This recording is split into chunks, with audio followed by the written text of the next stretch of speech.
Okay, the next carbonyl compound is acid chloride. So acid chloride, the frequency of C double bond O is very high.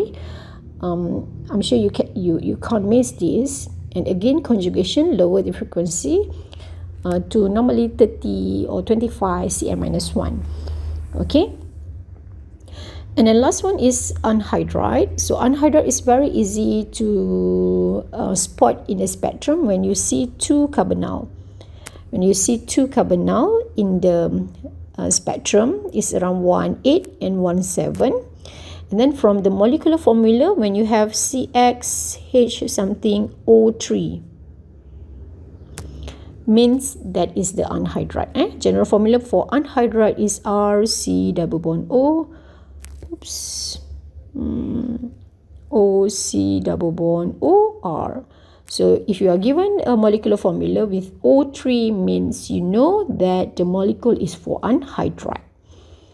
Okay, conjugation moves to the absorption to a lower frequency, and restraint also move absorption to a higher frequency, similar to other carbonyl compounds. Yeah, the principle is similar to the carbonyl compound. Conjugation lower, restraint higher. Okay, so now you have an idea on all the carbonyl compounds in a molecule. So this is the summary on the IR stretching frequencies, where the peaks correspond to which frequency.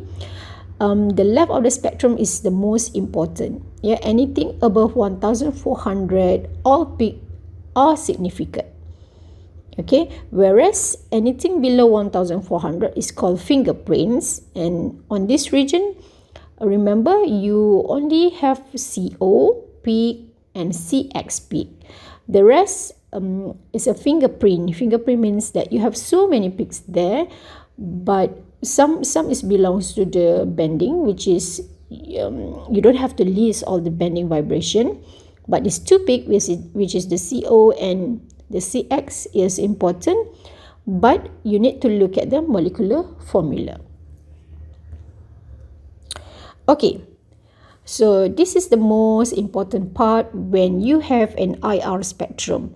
I already put everything in an order, and actually I already prepare notes regarding on this that I will pass to you later on, but it's actually quite similar with this one. Yeah. Okay, first thing, when you have a spectrum, okay, the list of spectrum that I give you is actually there is the answer, but for the real practice, you will be given a spectrum without any information. When you look at the spectrum, you need to list down what are the bonds present, and you need to come up with the structure of molecule if the molecular formula is given. Okay, so how to start? Okay, when you are given a spectrum, first you need to look at the carbonyl. Carbonyl is very important, around 1600 to 1800. The question is there is any intense peak? Intense peak, you can see that the peak is very sharp and intense at 1600 to 1800. Okay, if you see the C double bond O, you need to check one by one on this one. Is OH present? As I said, OH is very broad, no way that you can miss that peak. So if you have the carbonyl, you have the OH, okay, you get a carboxylic acid. Okay, if you have the carbonyl and you have the NH, NH is 3200 something, yeah. And for the amides, you have the primary amide, secondary amide, and tertiary amides. So check the C double bond O, check the NH. If the NH is present, so means you have the amides. Okay, ester. Ester, when you have the CO, but CO is not too helpful to determine when you have the ester. But if you are given the molecular formula with O2, let's say CX, HX, O2. O2 means whether it's carboxylic acid, yeah, because when we draw the general structure,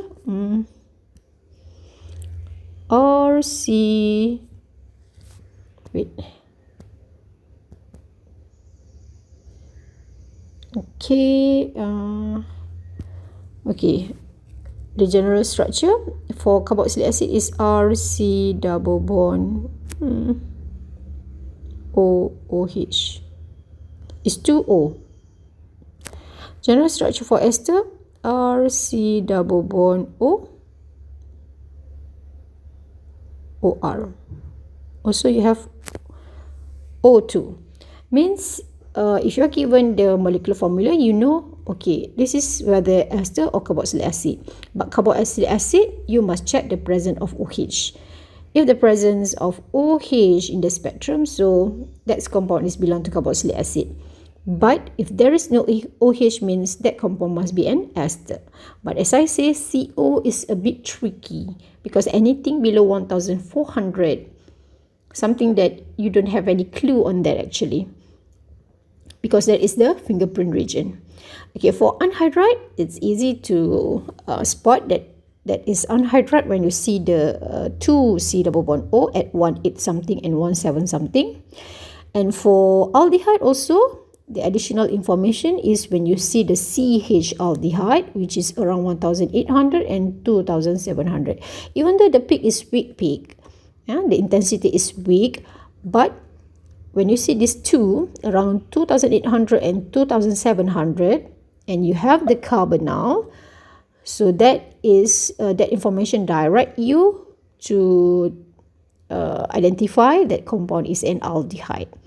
Okay, if all the possibility for carboxylic acid, amide, ester, anhydride and aldehyde is eliminated, means your compound is ketone. Because ketone is RC double bond OR, there is no additional information to support that this is a ketone. Yeah, ketone is that the last thing that you need to think. If you don't have all other information that I explained for carboxylic acid, you must have OH. For amide, you must have NH. For ester, it's a bit tricky as well, but when you have the molecular formula with O2, then you know that is an ester. Anhydride, when you have two carbonyl peak, 2C double bond O peak. Aldehyde, when you see the CH aldehyde. So when you don't see anything above, means your compound is a ketone. Okay, so the next one is if there is no C double bond O present. Yeah, the C double bond E absent is in around 1600 to 1800. So you need to check for OH. If there is OH, confirm that is alcohol. Then you need to check on the CO bonds. Check for amines. If you see NH around 3400, whether it's primary amines, secondary amines, or tertiary amines. And then you need to check if the compound is as ether. Just look at the CO and the absent of OH. Because the difference between alcohol and ethers, alcohol, you can see the OH broad peak. But for ether, there is no OH, only CO peak. Okay, if the compound is contain double bond or aromatic, you need to check on the C double bond C with absorption at 1650. And whether it's aromatic or alkene. Okay, if the compound is triple bond, so triple bond can be alkyne or nitrile. Okay, nitrile, you can see the C triple bond N peak at 2250. For C triple bond C, the absorption is around 2150. Again, for alkyne, you need to check whether the alkyne is symmetrical alkyne or unsymmetrical alkyne, whether the C triple bond C is IR active or IR inactive. And don't forget the CH, SP, sometimes it's present, sometimes it's not present, depending on the structure of molecule. That's why molecular formula is very important. You check from the molecular formula so that you know whether what is the structure of the alkyne. Okay, nitro groups, strong absorption, but it's not easy to identify that peak unless you are given additional information. Something like when you have a compound A, RNO2 reduced to RNH2, the peak is disappear, so you know that the reduction process occurred. Yeah, additional information. Means by looking at the spectrum without any additional information, no way that you know that the compound is a nitro groups. Okay, last one is alkene, which is the hydrocarbon. Hydrocarbon, basically, you can see the CH, sp3 in many compounds, and depending on the structure of the compound as well. Okay, so this is the summary. When you have a spectrum, first look at the C double bond O. If the C double bond O present, you need to look at this area, whether it's anhydride, acid, amide, ester, and aldehyde. You know, all these have the additional information to support the choice of your class of compounds. If none of above means your compound is a ketone, okay, the presence of C double bond O but no additional information means that your compound is a ketone. But if you cannot see any C double bond O between 1800, 1600 means your compound do not contain any carbonyl. It might be a alcohol when you see the OH. It might be amine when you see the NH, and so on. Okay, so after this, I will pose a few questions related to IR. One is without the spectrum, how you answer the question without any spectrum, how to list down the peak, and how to choose the frequency related to the bonds.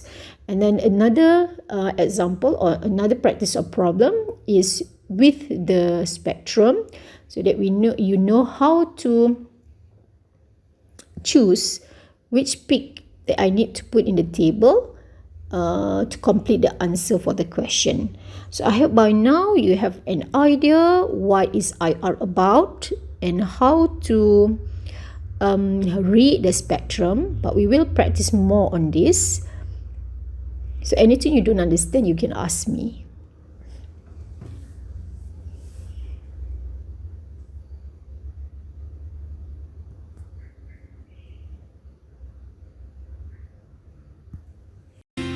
انضم معنا الآن واشترك بالقناة ليصلك كل جديد. YSAG، معا نحو مستقبل مشرق.